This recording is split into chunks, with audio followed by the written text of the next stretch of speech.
30,000, 30,000 और 20,000 है।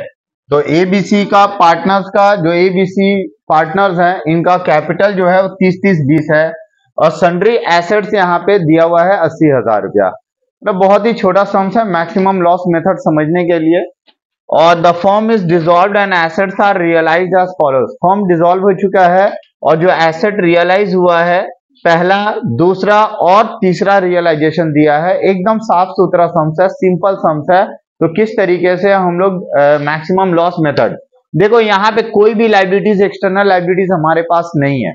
यहाँ कोई भी लाइबिलिटीज है हमारे पास नहीं, सिर्फ पार्टनर का कैपिटल है। तो इस सम्स में कुछ भी झेल नहीं है, कुछ भी झोल नहीं है, एकदम सिंपल सम्स है। तो चलिए हम लोग सम्स का शुरुआत करते हैं। हमारे पास सिर्फ 3 कॉलम हमारे पास होगा, 3 कॉलम पार्टनर का कैपिटल से रिलेटेड। एक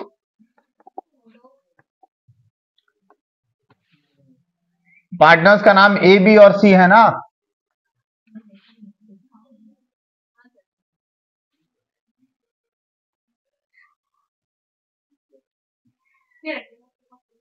ठीक है, लेफ्ट राइट,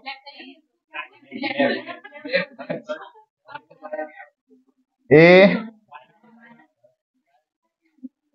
बी और सी। ठीक है, और एक पार्टनर और एक टोटल कॉलम करते हैं हम लोग टोटल के लिए। ठीक है, तो ए, बी और सी।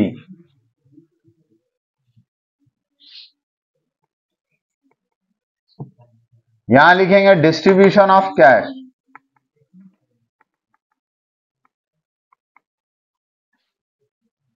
डिस्ट्रीब्यूशन ऑफ कैश, कैश का डिस्ट्रीब्यूशन कैसे हम लोग करेंगे, और ये हमारा मैक्सिमम लॉस मेथड ही है। यहां पे अमाउंट ड्यू हम लोग सबसे पहले लिख लेते हैं, और ये टोटल अमाउंट है।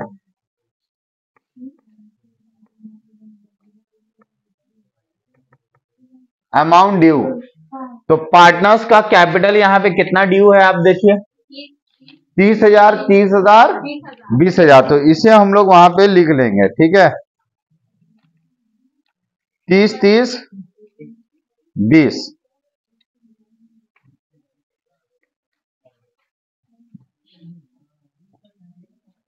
देखो अमाउंट ड्यू जो है वो 30,000, 30,000, अब 20,000, इनको पेमेंट करना है। अब एक एक करके हम लोग रियलाइजेशन लेंगे। अच्छा, cash in hand will be treated as the first realisation, है ना। जो कैश इन हैंड होगा उसको हम लोग फर्स्ट रियलाइजेशन मानेंगे। तो आप ये बताइए कि इस सम्स में क्या कोई कैश इन हैंड है? यहाँ पे कैश इन हैंड नहीं है, सन्ड्री एसेट्स बोल दिया है। तो अब हम लोग फर्स्ट रियलाइजेशन लेंगे।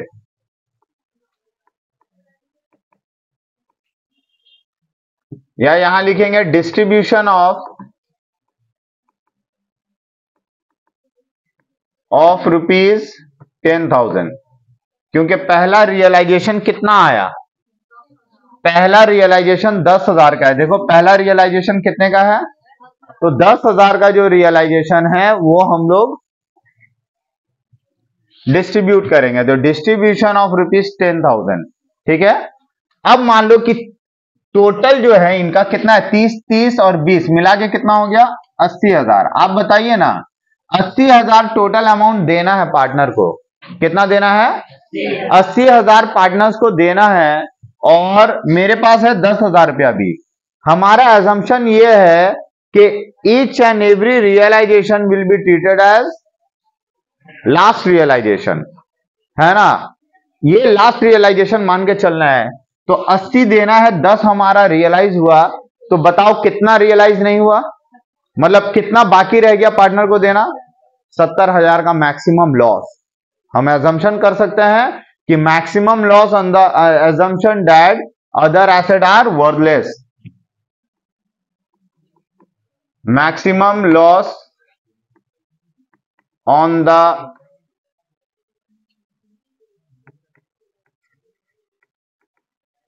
assumptions that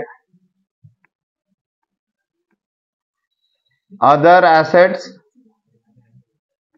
are worthless।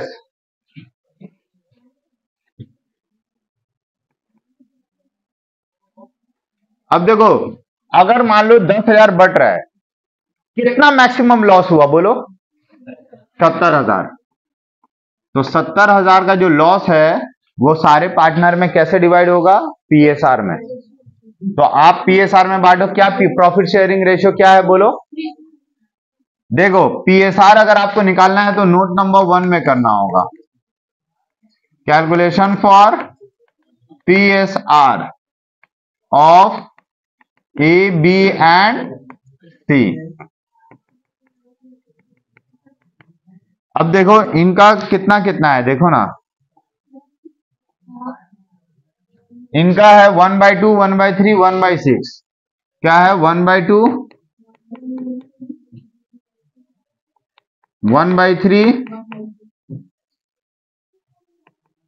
और 1/6। अब सबका बेस 6 बनाने के लिए क्या करोगे? इसको, सबका बेस अगर 6 बनाना है तो इसको क्या करोगे आप? 1/2, 3/3 करो, 6 हो गया बेस।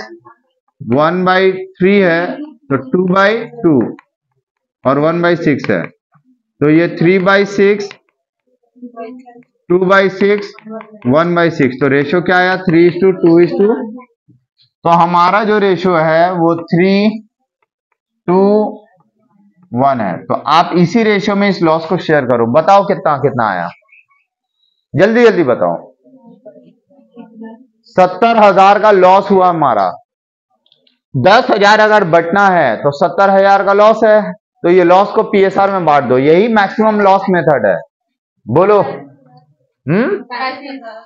35,000 और 23,333। क्लियर? अब अगर आप इसको लेस करोगे ना, ये देखो कितना आया, 10,000 है, ये देखो 5,000 का नेगेटिव,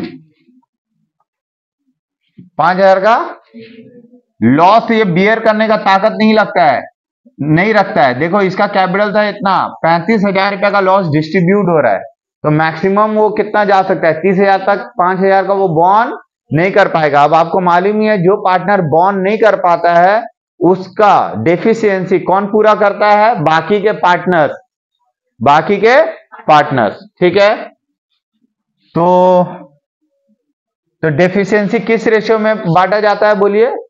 आप लोगों ने रियलाइजेशन अकाउंट किया था ना, मतलब ऑल पार्टनर्स इंसॉल्वेंट जब था तो हमने बताया था कि डिसोल्यूशन अगर हो, या हमने गार्नर वर्सेस मरी में आपको क्या बताया था, अगर कोई पार्टनर का डेफिशिएंसी होता है उसको कौन बॉन्ड करता है?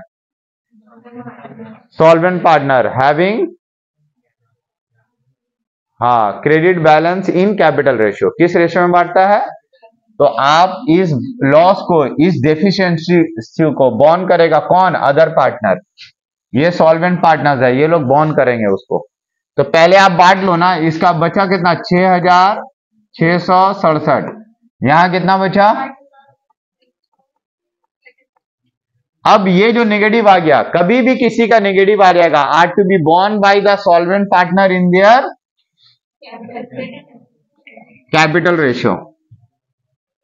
तो यहां लिखोगे adjustment for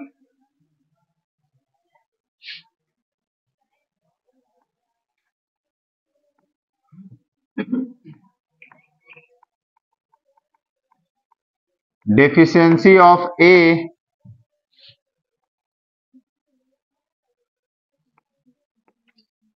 among B and C in their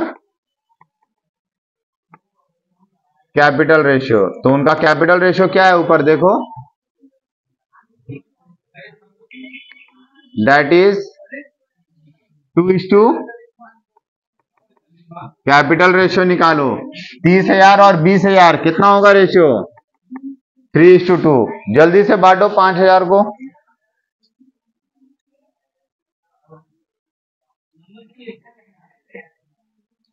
जल्दी बांटो। कितना?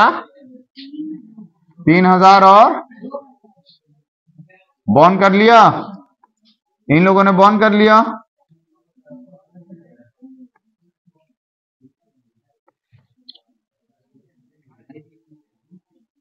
सुनो इधर, तो ये 10,000 देखो कैसे बटा, इसमें नहीं बटा। यहां कितना हुआ, यहां कितना हुआ बोलो, 3667, और यहां 6333। देखो ये दोनों को मिलाओ 10,000 होता है। ये है डिवीजन ऑफ 10,000। 10,000 रुपया बटा कैसे कैसे, बी और सी में ही गया, इसमें नहीं गया। क्लियर। अब हम लोग बैलेंस ड्यू लिखेंगे। बैलेंस ड्यू कितना रह गया, देखो इनका था 80,000, 30 में से डैश गया, कितना बचा इसको 30। 30,000 में से 3,667 चला गया, बचेगा कितना 333। अब 20,000 में से 6,333 चला गया, कितना बचा 11,600, नहीं गलत है, 13,667। अब अमाउंट ड्यू बचा कितना 70,000 है ना। 80 में से 10 डिस्ट्रीब्यूट हो गया, बचा कितना अमाउंट ड्यू 70। 30 में से इसको कुछ नहीं मिला। देखो ये है मेन कॉलम, आप अमाउंट ड्यू था इतना, आपका डिस्ट्रीब्यूशन 10,000 कुछ इस जैसा हुआ, ठीक है।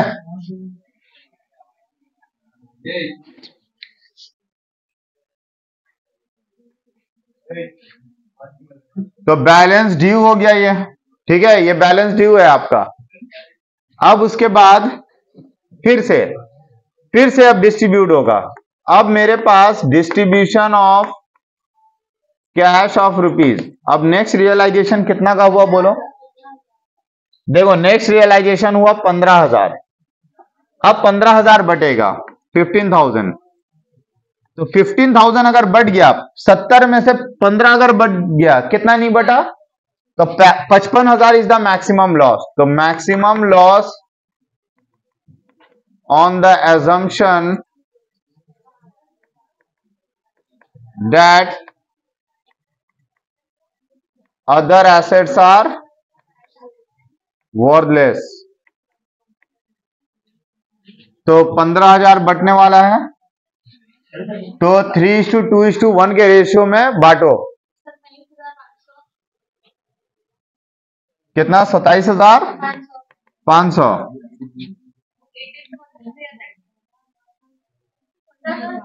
अरे यार रुको, जैसे 70,000 ड्यू है, तो 15,000 का अगर डिस्ट्रीब्यूशन हो रहा है तो लॉस 55,000 हुआ।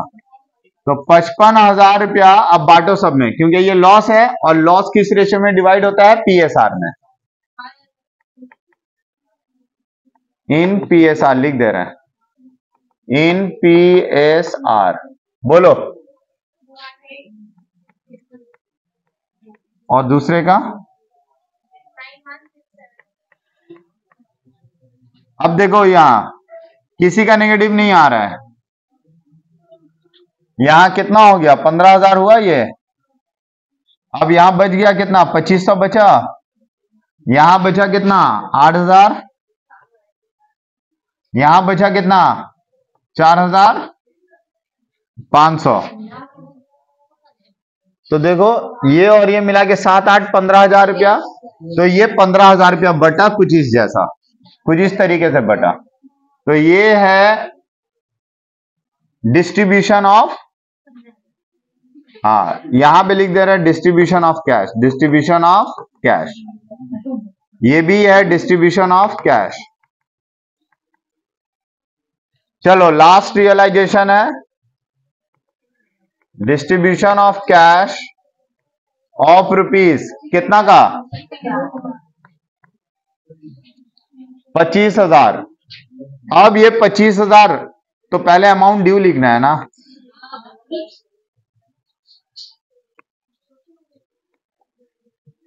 सुनो सबसे पहले हम लोग अमाउंट ड्यू लिखेंगे। अमाउंट ड्यू कितना है? सुनो, हाँ, अमाउंट ड्यू या बैलेंस ड्यू?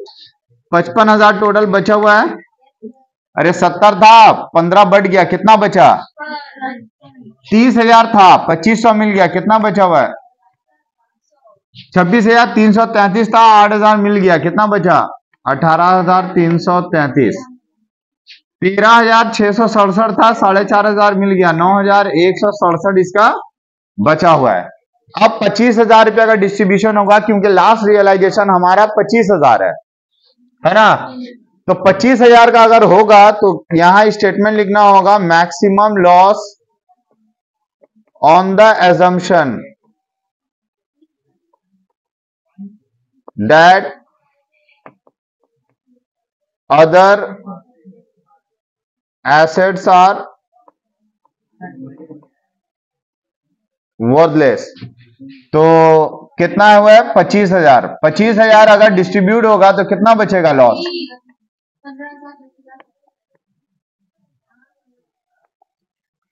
तो पीएसआर में बढ़ेगा 15,000, 10,000, 5,000। ये है लॉस जो सब में डिस्ट्रीब्यूट हुआ, और ये है डिस्ट्रीब्यूशन ऑफ कैश। ये है डिस्ट्रीब्यूशन ऑफ कैश। 55,000 से 30,000 गया, कितना बचा? 25। और ये बटा कैसे? 12,500, 3,333 और 4,167। क्लियर? बोलो तब कहां होगा? 8,000। तो ये था मैक्सिमम लॉस मेथड का बहुत ही सिंपल सा सम। ठीक है, तो हम लोग आज यहाँ पे इतना दूर ही रखते हैं, और नेक्स्ट क्लास में हम लोग मैक्सिमम लॉस मेथड का बहुत स्टैंडर्ड सम्स डिस्कस करेंगे और एक नया चैप्टर भी शुरू करेंगे। ठीक है, मिलते हैं हम लोग नेक्स्ट क्लास में, तब तक के लिए गुड बाय।